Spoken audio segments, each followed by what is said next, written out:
Niger Delta Avengers, led by Tompolo, Ateka and Asari Dokubo, has vowed to join Biafra movement.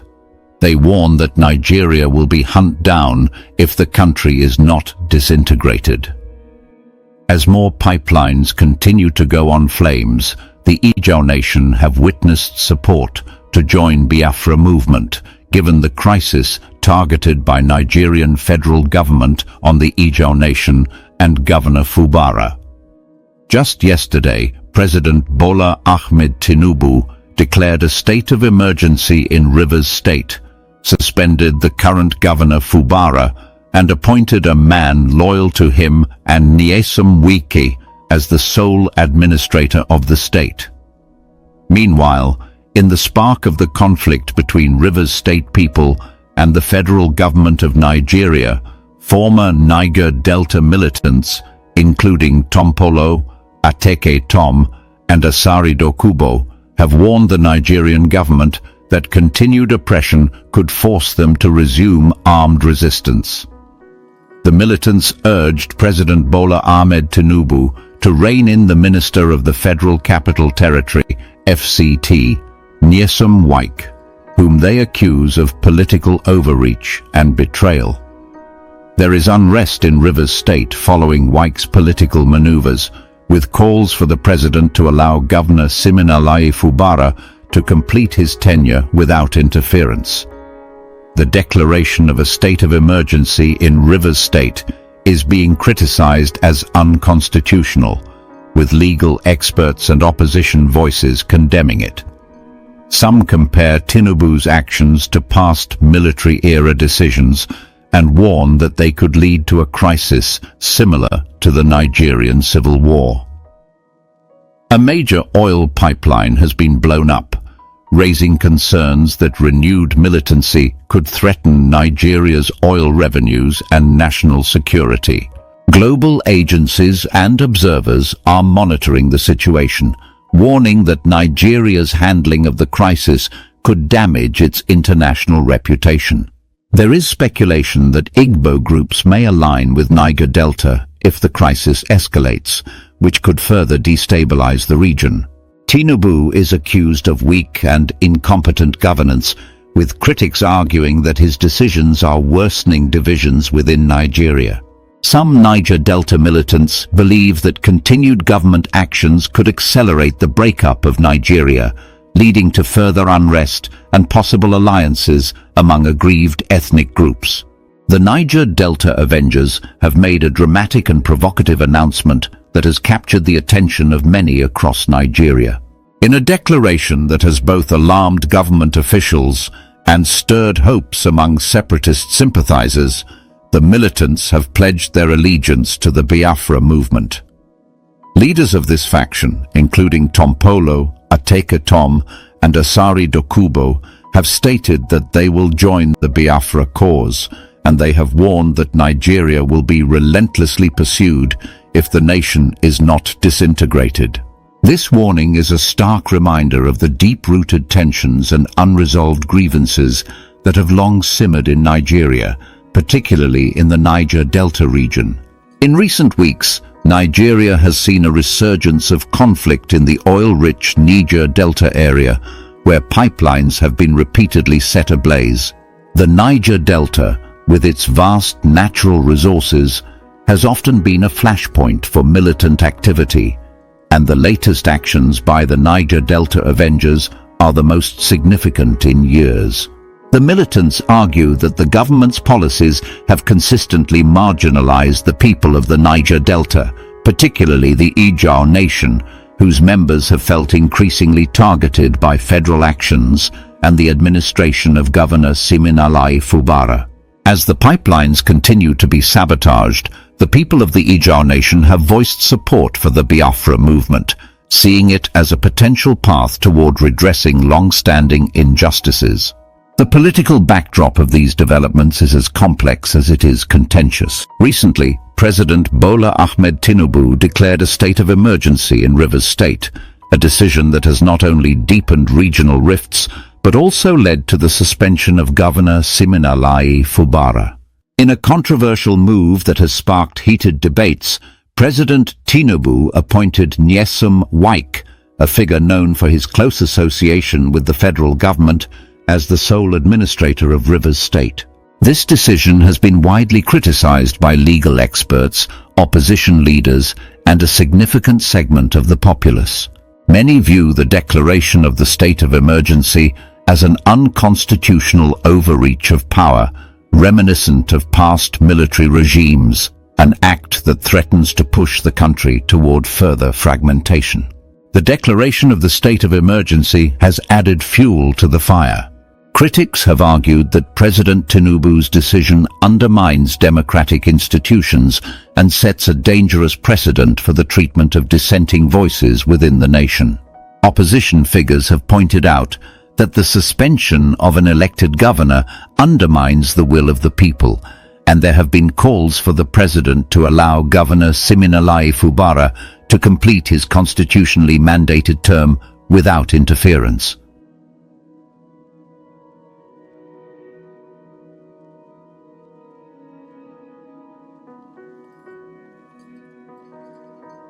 The political maneuvering has generated an atmosphere of uncertainty and anxiety, as many fear that such actions may ultimately lead to a full-blown crisis, reminiscent of the painful memories of the Nigerian Civil War. Within this charged environment, the Niger Delta Avengers have emerged not merely as isolated militants, but as a symbol of a broader resistance against what they perceive as systemic injustice.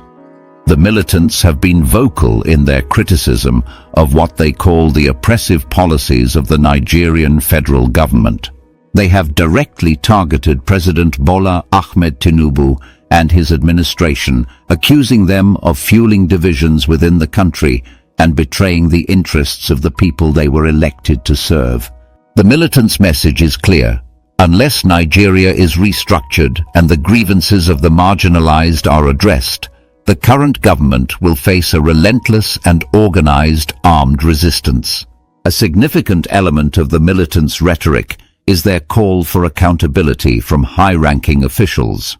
In various public statements and speeches, leaders like Tompolo, Ateke Tom, and Asari Dokubo have denounced political figures such as the Minister of the Federal Capital Territory, Nyesom Wike.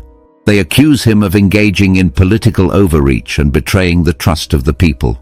The militants contend that such actions are not only illegal, but also emblematic of a broader pattern of misgovernance that has left many regions, particularly the Niger Delta, feeling abandoned and exploited.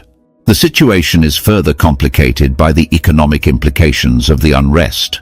Nigeria's economy is heavily reliant on oil revenues, and the deliberate targeting of major oil pipelines by militants poses a significant threat to the country's national security and economic stability. The destruction of these vital infrastructures has prompted global agencies and international observers to closely monitor the situation. There is widespread concern that if the crisis escalates, Nigeria's handling of the conflict could result in long-lasting damage to its international reputation, potentially affecting future investments and global perceptions of stability in the region. The unfolding events have also raised the specter of further alliances among different ethnic and regional groups. There is growing speculation that if the current crisis deepens, Igbo groups who have their own historical grievances might align with the Niger Delta militants. Such an alignment would represent a formidable challenge to the central government, as it would signal a broader coalition of groups determined to seek redress through the disruption of national unity.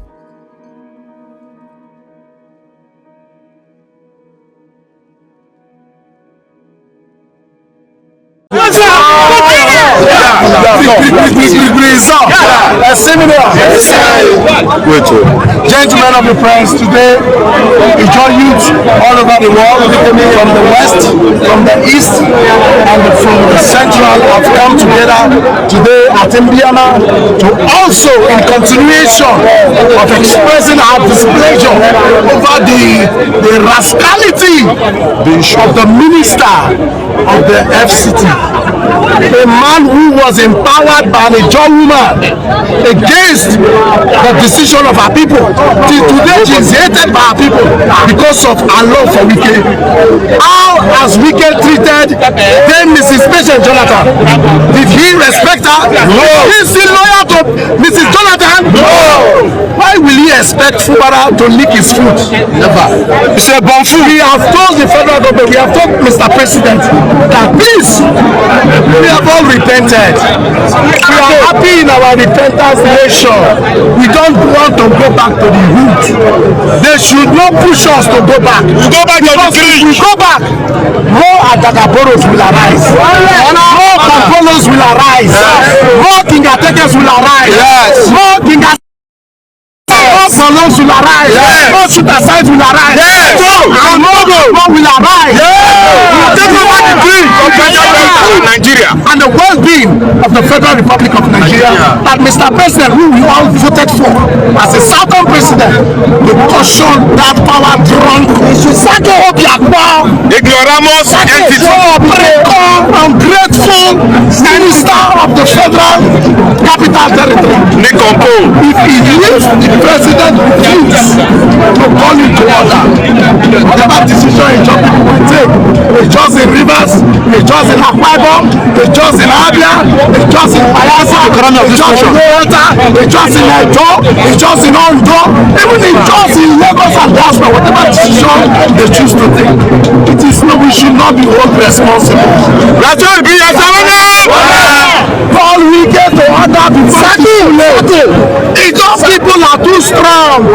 We are never cowards. Our fathers were not cowards. Our great grandfathers were never cowards. Not us, not in our time. That a man with 3.5 local government in Rivers State will intimidate the fourth largest ethnic nationality in Nigeria. Today we have done this. We don't know what will happen tomorrow. We can rat begging that the president should resolve this matter and leave Fubara complete his constitutionally mandated elected tenure as governor of Rivers State. They should take this matter seriously. If they want to impeach, they should dig more graves in the cemetery. Because they will have to kill all the youths. I've granted no president to every person who is against Fubara.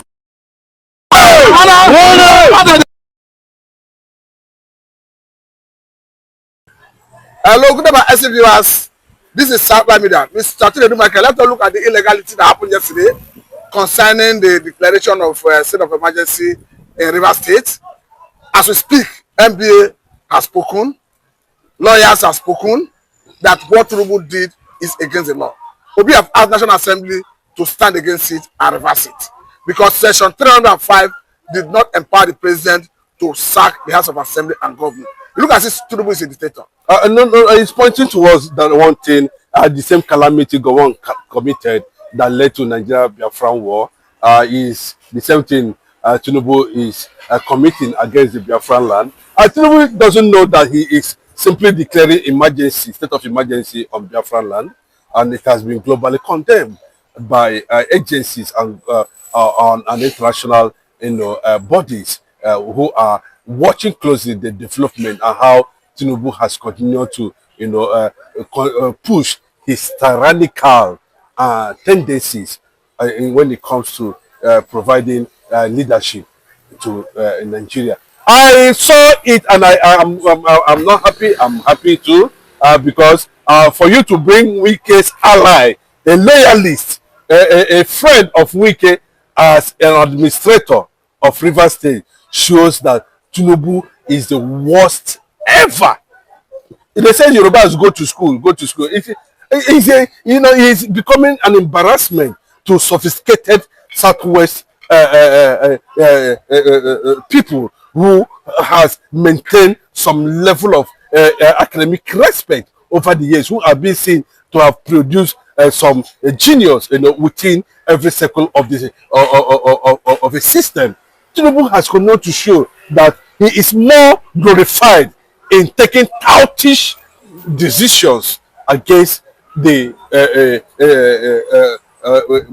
popularity, or against the will of the people. Fubara is elected, has endorsed people's mandate. Wike is on appointment currently now. I don't see where this synergy comes from. I know that they want to sit on, but having for Bola Ahmed Tinubu to choose, to lose over 50% of Nigeria revenue to a friend called Wike, it tells you how myopic some people can be in this regard. The world is going to stand against it, and I can tell you, at the end of the day, and after 6 months or thereabout, if it is not reversed by the National Assembly, and of course before that time, there was an emergency meeting between NIA and National Service Chiefs, and everybody was there. The Senate President were there, where this kangaroo decision of state of emergency was announced. And you can see what is happening now, where the major pipeline has been blown off, and a lot of things are already happening, and we are expecting a major reaction from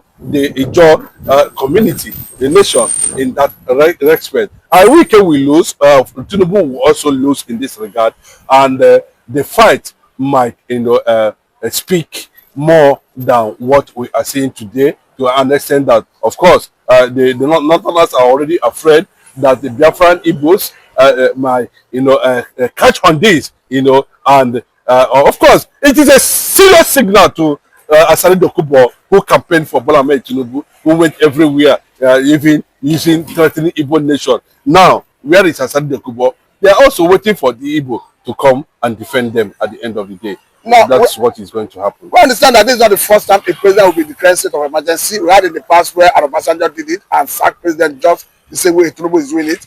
But we had a Jonathan who did it and followed due process. The governor was not sacked. And as we speak, do you foresee if Fubara challenging this in court? He can go to court. Of course, he can go to court. But I can tell you the suspension aspect of it is where a lot of people are having reservations. Why would you declare state of emergency and still went as far as suspending the government? But let me bring this angle, Mr. Chinedu Michael. Ruben Abati said Tinubu have committed impeachable offense and he should be impeached. Of course, now, Tinubu has been committing impeachable offense, because... No, he said by taking away the power of legislation of the Rivers State House of Assembly and giving Federal Executive Council the power to legislate for Rivers. That's what I'm saying, that Tinubu has been committing impeachable offense. This is not the first time, this is not the second time, this is not the third time. It's just that, the rubber stamped Ababio Senate President choose to look the other way around. This thing cannot happen under Saraki. We know that the president would have been put a place where he deserved. When somebody is incapacitated, Tinubu is incapacitated in terms of providing leadership for Nigeria, and that one alone is an impeachable offense. So, but for him to exercise based on the constitution, I don't know where he borrowed it.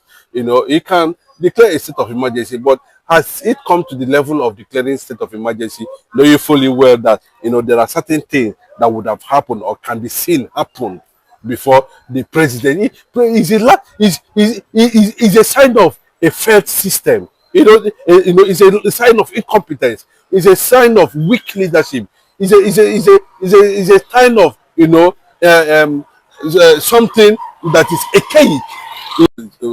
The president would have been put a place where he deserved. When somebody is incapacitated, Tinubu is incapacitated in terms of providing leadership for Nigeria, and that one alone is an impeachable offense. So, but for him to exercise based on the constitution, I don't know where he borrowed it.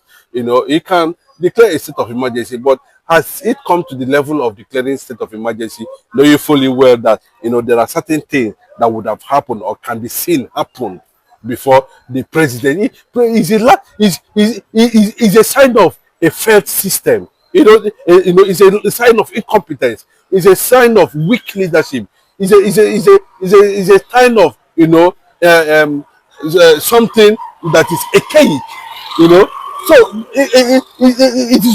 Tinubu does not know that these actions he has been taking, that it's been what and it's bringing Nigeria down on daily basis. Well, so a lot of people are already praying that possibly this can lead to final disintegration of Nigeria. Now, lastly on this, because the judge have asked Tinubu to choose between Wike and the John Nation. We understand that as we speak, someone like Asari Dokubo, who of course is an Ijaw man, though an Igbo man, who later became an Ijaw man, have said that the way it stands, that the judges are going to form alliance with the North against Tinubu. He's a very myopic person. Asari Dokubo is no longer relevant. He has been tailored. His brain is not working again because he doesn't know what he's doing. When he was busy campaigning Bola Ahmed Tinubu up and down, he doesn't know what he's saying. And forming an alliance with the North are also pioneering the destruction of the Niger Delta. Shame on Asari Dokubo and the rest of them. But generally speaking, what does it portend for the relationship between? Because that's why not Asari Dokubo this time around. Yes. What does it portend for the relationship between the John Nation and Tinubu? What it portends is that just like they have opened the room for people to investigate who are truly the Ijaws, who are the Ijaws, who are the Ijaws, what are the components? And of course, what are the components that made up Ijaws? Who are the Ijaws? Can we understand? Asari Dokubo came out. That's what I'm saying. Who are the Ijaws? When they say Ijaws are minority of the minority, so a former governor said it, Wike said it. The minority of the few Ijaws can only be found to be very significant in Bayelsa State. That's what Wike said. That without the Igbos, there's no Ijaws. That's what Wike said. But unfortunately, I look at Asari Dokubo. He does not. Asari Dokubo has lost the moral right to stand up and mention anything or relationship within Ijaw and rubbish. They want to see a fresh, strong-minded people, emerge from the Ijaw community, ISIS, to negotiate with the Igbos concerning the future of the Ijaw nation. I must say very thank you for your time. This is a good place to let you. This is the end of our news update. Please click the icon on the top right corner of your screen to watch my next video. You will enjoy it. I will see you again in my next update. Enjoy the rest of your day. Goodbye for now.